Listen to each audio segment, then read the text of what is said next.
স্বাভাবিকভাবে এই হাসপাতালটি যখন হয়ে যাবে 500 বেডের, এই হাসপাতালে চাপ কম পড়বে। যারা এই যে আমাদের সামনে অনেক নতুন স্টুডেন্ট আছে যারা ইনশাল্লাহ ডাক্তার হবে একদিন, এবং এই হাসপাতালে ইনশাল্লাহ তারা কাজ করবে। কিন্তু এখন আজকে এখান থেকে যারা ডাক্তার হবে তাদের কাছে যদি এখন যেভাবে আছে সেইভাবে যদি প্রতিদিন তাদেরকে 100 রুগী দেখতে হয় একজন ডাক্তারকে, কিন্তু সেই 100 রুগীটাকে যদি আমরা কমিয়ে ফেলতে পারি, অর্থাৎ ছোটখাটো চিকিৎসা এবং মানুষকে অ্যাওয়্যার করার মাধ্যমে, সচেতন করার মাধ্যমে যদি সেখানেই আমরা মোটামুটি মানুষের অসুখের সংখ্যাটা কমিয়ে রাখতে পারি, অসুস্থ মানুষের সংখ্যা, তাহলে দেখা যাবে যে একজন ডাক্তারকে হয়তো 30টি রুগী দেখতে হচ্ছে। স্বাভাবিকভাবেই 100 বদলে যখন 30 বা কমে আসবে, যখন ডাক্তারের জন্য কিন্তু কনসেন্ট্রেট করা, অর্থাৎ একজন রোগীকে বেশি সময় দেওয়া সম্ভব হবে, একজন রোগীকে বেটার চিকিৎসা দেওয়া সম্ভব হবে। শুধু তাই নয়, আপনারা চিন্তা করে দেখুন, এই হসপিটালটি যখন হবে স্বাভাবিকভাবে সরকারের পক্ষ থেকে 500 রোগীর ব্যান্ডেজ বলেন, ওষুধ বলেন, বা অপারেশন থিয়েটারে যেসব বিষয় থাকে সেগুলো প্রোভাইড করা হবে। হয়তো দেখা যাবে রোগীর সংখ্যা আস্তে আস্তে বাড়ছে 700, 800, কিন্তু সরকারেরও তো একটা ক্যাপাসিটি আছে। যেমন ধরেন আমরা যদি ঢাকা মেডিকেল কলেজের কথা ধরি, ঢাকা মেডিকেল কলেজে খুব সম্ভবত আমান কত, এটা 1500 বোধ হয় না, আমান 1500 না, আমান ঢাকা মেডিকেল কলেজ, ডিজি সাহেব আছে তো ঢাকা মেডিকেল কলেজের, হ্যাঁ, কিন্তু অফিসিয়াল ক্যাপাসিটি কত? অফিসিয়াল 2600 বেড আছে, কিন্তু রোগী সংখ্যা কয় হতো আপনার?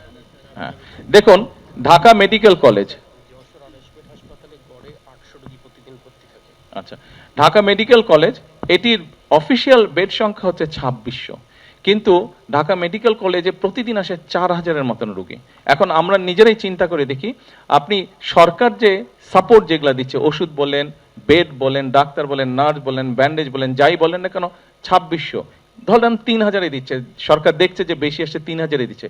আপনি প্রতিদিন 3000 রোগীকে অ্যাটেন্ড করছেন, কিন্তু তারপরে আপনার 1000 কিন্তু রয়ে যাচ্ছে। অর্থাৎ আজকের 1000, আগামীকাল আপনি 3000-এর মধ্যে, 4000-এর মধ্যে 2600 বা 3000-কে আপনি আজকে চিকিৎসা দিলেন, কিন্তু বাকি 1000 আজকে রয়ে গেল, 1000-কে দিতে পারলেন না।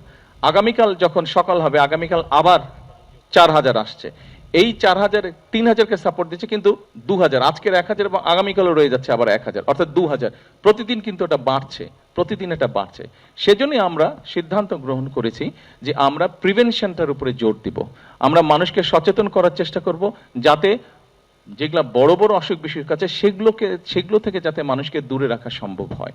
এটি গেল একটি বিষয়। আরেকটি আমরা করার চেষ্টা করছি, সেটি হচ্ছে যে প্রাইভেট পার্টনারশিপ আমরা হসপিটালকে নেওয়া চাই, পিপিপি যেটাকে বলে, এটি হচ্ছে, ধরুন এই মুহূর্তে যদি আমরা দেখি, তাহলে আমরা দেখব যে সরকারের যত হাসপাতাল আছে, যত বেড সংখ্যা, যত ডাক্তার নার্স আছে, মোটামুটি ভাবে প্রাইভেট সেক্টরেও সারা বাংলাদেশের মোটামুটি ভাবে যেগুলো হসপিটাল, সেগুলোর বেড সংখ্যা, নার্স, ডাক্তার সংখ্যা মোটামুটি ভাবে একই রকম। এখন একটি হাসপাতাল হবে, এখানে যে হাসপাতালটি হচ্ছে, এই হাসপাতালটি হতে হতেও অনেক বেশ 2-2.5 বছর সময় লাগবে। এর মধ্যে তো মানুষ অসুস্থ হচ্ছে, চিকিৎসার সুবিধা থেকে অনেকে বঞ্চিত হচ্ছে, হাসপাতালে যেতে পারছে না। যশোরে বোধহয় আরেকটি 250 বেডের হাসপাতাল আছে, হ্যাঁ, ওটাও বিএনপি সময় করা, যাই হোক, বিষয় সেটা না, কিন্তু ওখানেও কিন্তু রোগী জমা হচ্ছে। এখন পিপি যেটা করতে চাচ্ছি, যশোরে নিশ্চয়ই কিছু প্রাইভেট হসপিটাল আছে যাদের কতগুলো, যেমন ধরেন ক্যান্সার অথবা কার্ডিয়াক পেশেন্ট অথবা ডায়ালিসিস, এই ধরনের বিষয়গুলোকে ট্যাকেল করার মতন তাদের সিচুয়েশন হয়তো আছে, তাদের সেই ইনফ্রাস্ট্রাকচার আছে। আমরা যেটা করতে চাচ্ছি, ধরেন 250 বেডের যে হসপিটালটা আছে, ওখানে ধরেন কার্ডিয়াক পেশেন্ট, হার্টের পেশেন্ট, প্রতিদিন হয়তো ডায়ালিসিস পেশেন্ট, আমরা এটা উদাহরণ দিই, এটা দিতে ইজি, ডায়ালিসিস পেশেন্ট ধরেন প্রতিদিন 200 করে জমা হচ্ছে, কিন্তু ওখানে আমরা ধরছি এটা উদাহরণ হিসাবে, দোকানে ধরেন যে মেশিনটা আছে, সেই মেশিনের ক্যাপাসিটি হচ্ছে প্রতি মাসে 100 জনকে দেওয়ার, কিন্তু আপনার প্রতি মাসে 200 জন রোগী আসছে।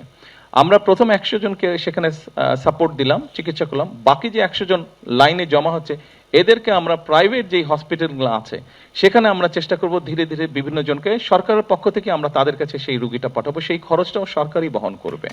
আমরা এইভাবে মানুষকে সার্ভিস দেওয়ার চেষ্টা করছি, কারণ আপনি এই যে যেই হাসপাতালটার ভিত্তিপ্রস্তর আমরা স্থাপন করলাম, এটা কিন্তু 2.5 বছর সময় লাগবে, কিন্তু আমরা পিপিপির কাজটা যদি শুরু করতে পারি, এর মধ্যে অলরেডি পাইলট প্রজেক্ট নেওয়া হয়েছে, এর মধ্যে অলরেডি কয়েকটিতে ঢাকা শহরে পাইলট প্রজেক্ট নেওয়া হয়েছে, 4টা হসপিটালে পাইলট প্রজেক্টের কাজ এর মধ্যেই শুরু হবে ইনশাল্লাহ।